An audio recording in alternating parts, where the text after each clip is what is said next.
स्वागत है आपका आज के चैनल पे। जनाब का जो हेयर कट हुआ है वो इतना अमेजिंग हो गया कि तब से उन्होंने वो जो वूलन कैप है, वो बीनी जिसे कहते हैं, वो पहननी बंद ही नहीं करी है। सो आई डोंट नो, मुझे ना हमेशा डाउट होता था क्योंकि आप लोगों को याद होगा पहले भी ऐसे करते थे, तो मुझे ऐसा लगता था कि मे बी वो हेयर पैच और वो सब ये पहनते हैं। But now I guess I am very clear about the fact कि हेयर पैच नहीं है। इट्स जस्ट दैट कि जब इनके बाल वैसे नहीं होते हैं जैसे इनको चाहिए होते हैं, या फिर स्टाइल वो नहीं होता जो इन्हें पसंद है, तो ये वो बीनी पहन लेते हैं because he is very particular about his hairs. And इस बार मैडम कह रही थी यस यस नया कुछ ट्राई करो जनाब, न्यू न्यू। तो मुझे लगता है मैडम की एक्साइटमेंट में ये भी एक्साइटेड हो गए और इन्होंने बोला बिल्कुल मैडम, मैं तो जो भी हो जाए अच्छा ही लगूँ। और मतलब I am not making fun of his hairs. ठीक है, इनको सही लगा तो इन्होंने करवा लिए, बट सबके फेशियल एक्सप्रेशन देख के समझ में आ रहा था कि जनाब का जो ये हेयर कट है वो किसी को भी समझ नहीं आ रहा है। और सबसे बढ़िया तो जनाब के जो डैड हैं, जो फादर हैं, उनके रिएक्शन से क्लियर हो गया था कि हाँ हाँ हाँ हाँ हाँ हाँ बेटा हाँ। अब वही ये माँ बाप हैं तो वो अपने बच्चे का वो दिल तो वो नहीं करेंगे, वो हाँ हाँ कर देते हैं।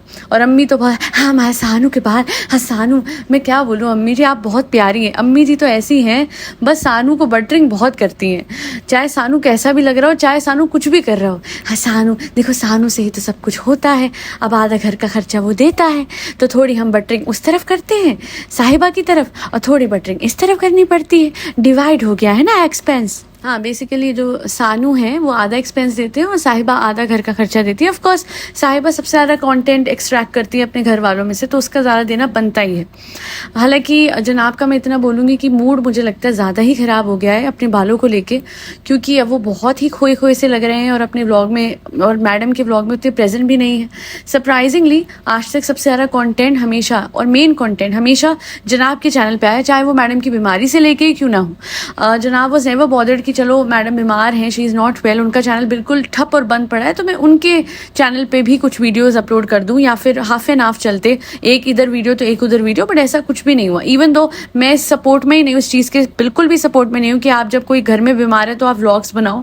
बट लोग कहते हैं कि इनका घर कैसे चलेगा, इनको पैसों की ज़रूरत है। इतने करोड़ों कमाए हैं सालों से, सेविंग्स नाम की चीज़ नहीं होती है। ऑफकोर्स होगी, और सारी सेविंग बह भी नहीं जाती है ना। जितने करोड़ों इन पे होंगे उस पर जितना इंटरेस्ट इनको मिल रहा होगा, जितनी इन्वेस्टमेंट्स इनकी होगी, आई एम श्योर अगर 1 या 2 दिन व्लॉग ना आते, 1-2 हफ्ते भी ना आते, 1 महीने भी ना आते, बिकॉज पहले जनाब ने ऐसा करा है। जनाब दिखलाजा से आके वो नाक सुकोड़ सुकोड़ के अच्छा खासा लेटे रहते थे और 1 महीने तक व्लॉग भी तब तक नहीं बनाते थे जब तक कोलैबोरेशन नहीं आती थी। तो अपनी बीवी के बीमार होने पे तो ब्रेक, मच नीडेड ब्रेक ले ही सकते थे। और अब तो इनका हिसाब वो हो गया है कि बहुत ज़्यादा, देखिए इन्होंने हाथ पैर बहुत ज़्यादा मारे हैं। It's not just about the haircut, वो तो बिगड़ ही गया है, वो तो उनका वो जो कॉन्फिडेंस है वो ज़ीरो हो ही गया है उस हेयर कट के बाद से। But moreover it is all about how he really wants some kind of an opportunity within the industry and he is not getting it. allegedly कहा जाता है कि टूनी के टाइम पे थोड़ा सा जनाब की अनबन हो गई थी। अब इसमें कितना सच है कितना नहीं मुझे नहीं पता, बट टूनी बहुत अब्रप्टली बंद हुआ था। It was not as successful as he must have expected it to be. हालांकि उसके बाद ऐसा नहीं है कि इनको काम नहीं मिला, इमिजिएटली इनको जनाब दिखलाजा मिल गया था। एंड इन्होंने करा तो बहुत है, इंडस्ट्री में मेहनत बहुत करी है, और अब इनके कॉन्टैक्ट्स भी आई एम श्योर बहुत ज़्यादा होंगे, बिकॉज यू नो जब आप फाइनेंशियली स्टेबल होते हैं बहुत सारे ऐसे रोल्स होते हैं जो आप ऐसे ही पैसों से भी सिक्योर कर सकते हैं। यही इंडस्ट्री है ना, जिस पे ज़्यादा पैसा होता है उसी का उतना ज़्यादा इन्फ्लुएंस भी होता है, और इन लोगों का फेम भी है। पता नहीं कहाँ पे कमी पड़ रही है कि इनको काम नहीं मिल रहा है, दोनों को ही। क्योंकि अगर आप देखेंगे तो आजकल शोज़ चाहते हैं कि वो व्लॉगर्स को ले लें, बिकॉज एक व्लॉगर्स का इन्फ्लुएंस जो होता है उसके थ्रू उनके सब्सक्राइबर्स भी व्यूअरशिप में आ जाएंगे। तो जनाब और मैडम के लिए रोल मिलना इतना मुश्किल भी नहीं था, बिकॉज एस्टैब्लिश एक्टर्स थे।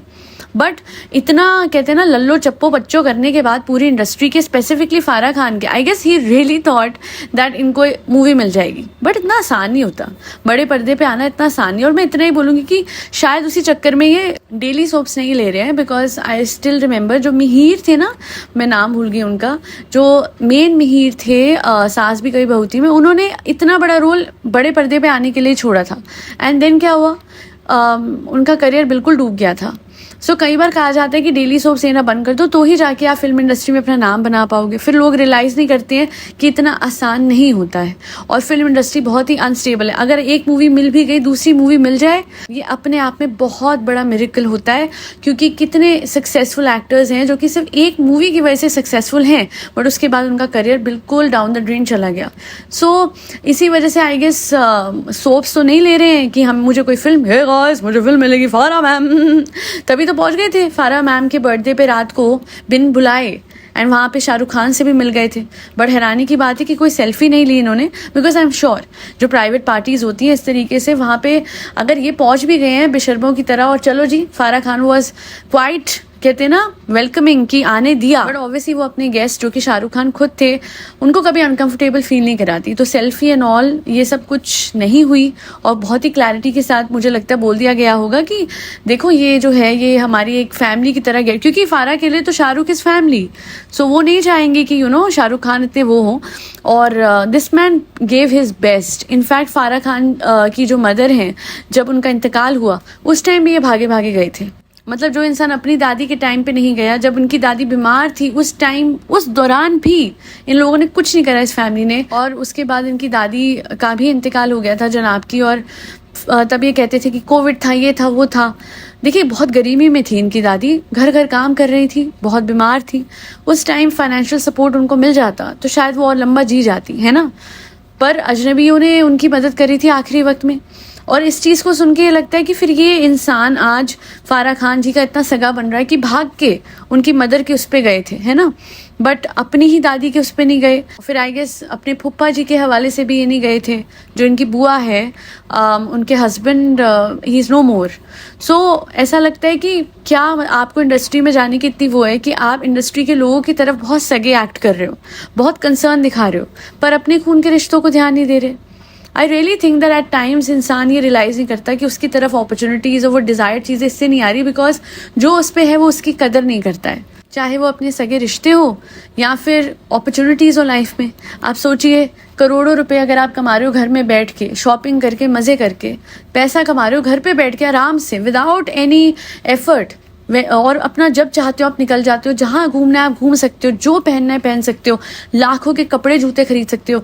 उसके बाद भी अगर आप मुंह लटका रहे हो और बीपी इश्यूज भी हो रहे हैं ना, सो बहुत स्ट्रेस और एंग्जाइटी इनको इसलिए हो रही है बिकॉज इतना ही बोलूँगी, even in law of assumption कहा जाता है that give gratitude for what you have and then eventually आपको वो भी मिल जाएगा जो आपको चाहिए। ऑफ कोर्स देखिए इसमें कोई बुराई नहीं है, मैं ये नहीं कह रही हूँ कि आगे बढ़ना या फिर इंडस्ट्री में काम एक्सपेक्ट करना या फिर और अपॉर्चुनिटीज़ एक्सप्लोर करना इनका हक नहीं है। हर कोई चाहता है अपना करियर आगे बढ़े, कोई नहीं चाहता कि सिर्फ घर पे बैठे रहे। इनफैक्ट अच्छी बात है कि व्लॉग्स होने के बावजूद भी, करोड़ों कमाने के बावजूद भी इनको कहीं ना कहीं ये होता है कि मैं अपना हुनर यूज़ करूँ, जो एक्टिंग है, but at the same time जो आप पे है आप उसकी कदर कर लो और थोड़ा सरगुन से सीख लो, सरगुन और रवि, बिकॉज सरगुन जो है जिस तरीके से उसने प्रॉस्पर करा है in the Punjabi film industry, that is commendable. Because मुझे याद है वो एक डरी डरी सी एंग्जाइटी वाली लड़की थी जो कि जब नच बलिए में आई थी तो डांस भी नहीं आता, मतलब बहुत सहमी सहमी, और आज उसका कॉन्फिडेंस कहाँ से कहाँ है। वो खुद प्रोड्यूस करती है फिल्म्स और उसमें एक्ट भी करती है और उसका डांस भी बहुत बढ़िया, उसकी acting, everything is so good. इन्होंने भी बल्ब प्रोडक्शंस खोला था, बट हर चीज़ को चलाने के लिए लगन चाहिए, कंसिस्टेंसी चाहिए और जिगरा चाहिए, वो फाइनेंशियल इन्वेस्टमेंट का, जो कि ऐसी चीज़ें मांगती हैं। और आप पे तो व्यूअर्स थे ही।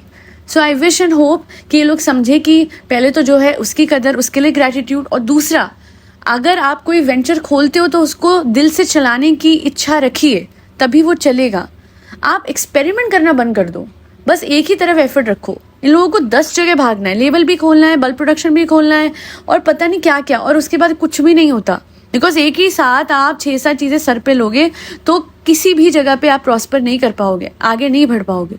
एफर्ट्स एक तरफ रखिए, और चमचागिरी करने से अच्छा अगर आपके जो खुद के रिश्ते हैं, सगे रिश्ते हैं, आप उनकी कदर कर लोगे, ट्रस्ट मी, फिर आपको इंडस्ट्री में किसी की चमचागिरी नहीं करनी पड़ेगी। क्योंकि ये सब कर्म होता है, जब हम अपनों की कदर नहीं करते हैं तो फिर पराये लोग हमारी कदर क्यों करेंगे।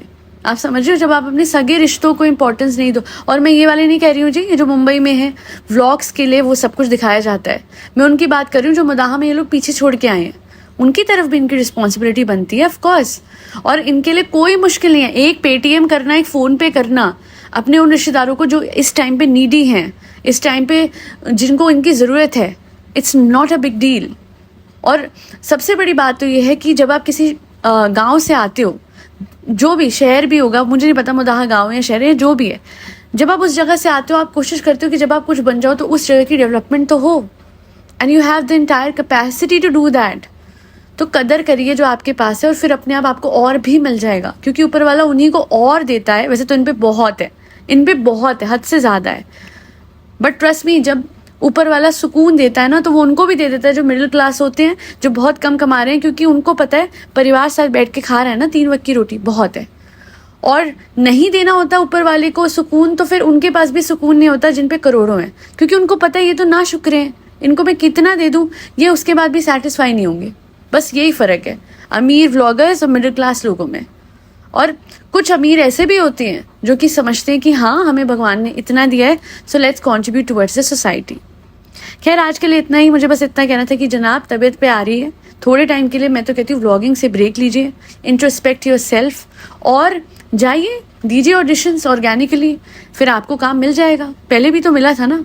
इतना डिप्रेशन में डूबना, दिखना कि डल हो, ऐसे सच में कभी भी लैक की फीलिंग में जीने से कभी अपॉर्चुनिटीज़ नहीं मिलती है। और इनको तो किसी चीज़ का लैक है ही नहीं। मैं तो यही सोचती हूँ, अरे इतने करोड़ों मेरे पास हो, कितने लोगों का भला हो जाए, कितने जानवरों को रोज़ खाना पहुँच जाए। बेसिकली मुझे तो ऐसा लगता है कि इन लोगों का लाइफस्टाइल भी कुछ ऐसा हो गया कि एंड में ये होना ही था, डिप्रेस होना या फिर स्ट्रेस में जाना। कब तक इंसान शॉपिंग खाना बैठना, शॉपिंग खाना बैठना, जिम शॉपिंग खाना, कब तक ये कर सकता है? कभी जाओ अपने बच्चे को पार्क लेके जाओ, कभी जाओ अपने गाँव और कुछ दिन रह के आओ, अपने पापा को भी रिश्तेदारों से मिलवाओ, कभी कुछ चेंज तो करो, कभी दुनिया देखो। अरे ट्रैवल कर सकते हो तो करो, पैसे भी हैं। अपनी लाइफ में सनलाइट लाओ। 4 दीवारी में बंद होके एसी फुल करके सो के फिर उठना, फिर खाना, फिर घूमना, शॉपिंग करना, आना, कब तक? आपके बच्चे को भी नहीं पता होगा पार्क का मतलब क्या है।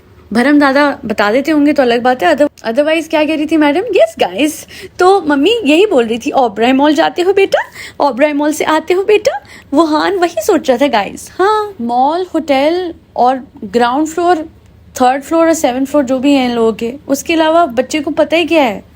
इनको लगता है मॉल में वो प्लेइंग जोन में लग गए काफी। ना, नेचुरल चीजें कहाँ हैं? नेचुरल सनलाइट भी दिखती है उसको विंडो के अलावा। Seriously they have to change their lifestyle entirely, वरना एक टाइम के बाद बोर हो जाएंगे। कब तक खर्चेंगे? अच्छा नहीं, रेनोवेशन करेंगे, रेनोवेशन। आज के लिए इतना ही। Thank you so much for listening to my podcast. और फरी बच्चों को खाना खिलाते रहे जिसमें कैट्स, डॉग्स, गौ माता और बर्ड सब आते हैं। जय श्री राम, राधे राधे, हरे कृष्णा।